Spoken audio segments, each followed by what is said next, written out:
Quarentenas e isolamento são medidas conservadoras? Esse é o título da matéria aqui da Folha de São Paulo, escrita pelo nosso Joel Dinheiros, que diz assim: vivemos em tempos de decadência moral e espiritual. Os homens perderam a coragem. Onde foram parar os machos? Clama ávido um famoso assecla do bolsonarismo. E não para menos. Pessoas em casa, fechadinhas, sem trabalhar, ganhando auxílio, com medo de um minúsculo vírus. Isso não seria motivo de vergonha a nossos corajosos ancestrais? Em uma variação do mesmo tema, o lamento ganha contornos espirituais. O homem moderno esqueceu-se de Deus e da vida eterna, e por isso é tão neuroticamente obcecado com a saúde. Afinal, a morte vem para todos. Por fim, corre o argumento: medidas de isolamento violam nossos santos direitos individuais, que não admitem restrição alguma. Não foi assim que o Ocidente se ergueu? É bela a disposição de nossos conservadores em querer proteger nossa civilização, mas é uma pena que ela não venha acompanhada de qualquer conhecimento histórico sobre essa civilização.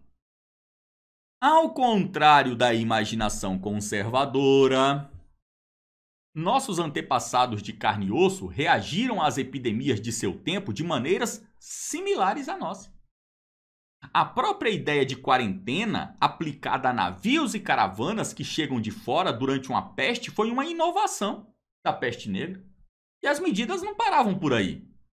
Para impedir que a infecção saísse de uma cidade e fosse para outra, as autoridades impunham um cordão sanitário ao redor da cidade infectada. Ninguém mais podia sair até que a epidemia passasse.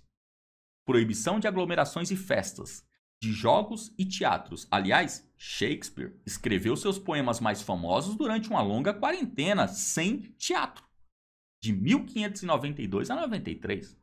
Mesmo procissões religiosas foram restritas em diversas ocasiões e muitas igrejas fechavam as portas.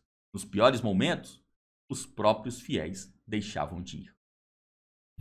Então nós temos aqui o nosso Joel Dinheiros lembrando aqui, trazendo aqui à nossa memória o comportamento que seria tido como não conservador em nosso tempo, lá de 3, 4 séculos atrás.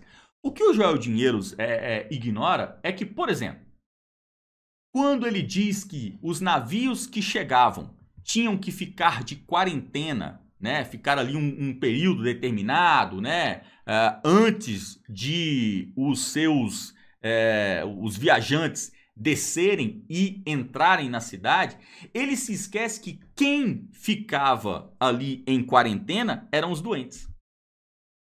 Ou possíveis doentes. O que nós temos hoje no Brasil, no mundo inteiro, na verdade, é a quarentena dos sãos. Chegamos ao ponto de ter quarentena de vacinados. Falei para vocês aqui nas semanas anteriores que na escola das minhas filhas tem quarentena de folha de papel. Porque quando na escola das minhas... Eu não vou tirar elas de lá mais não. Não vou tirar mais. Porque tá até engraçado. Eu já tô rindo de nervoso. Na escola das minhas filhas, quando as criancinhas fazem as provas, como ainda não desenvolveram a habilidade de fazer a prova sem encostar no papel, as mãozinhas carnudas de nossas criancinhas tocam as folhas de papel e as contaminam. Então a escola mandou agora um recado para os pais dizendo que as provas só serão entregues após 15 dias. Porque por 10 dias as folhas de papel ficarão em quarentena. É para dar tempo do vírus morrer, Porque vai que a criancinha estava ali metendo o dedo, tirando as catotas do nariz, e quando ela tirou as catotinhas do nariz, pegou um vírus lá na catotinha. Aí pegou o lápis, escreveu a folha e a catotinha contaminada com o Covid tocou na nossa pequena folha de papel.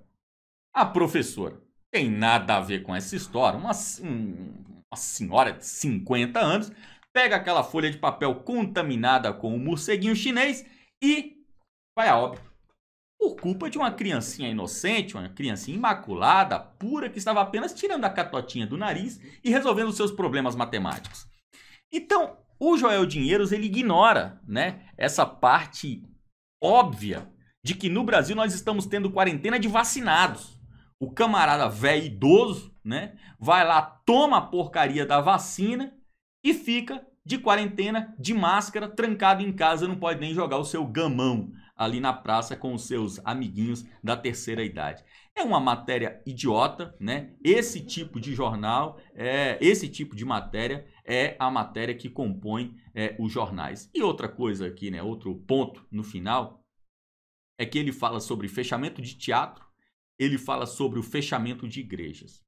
Eu quero lembrar que a igreja, ela não se opõe ao fechamento, desde que a decisão venha do clero, a decisão venha do presbitério, a decisão venha da liderança religiosa.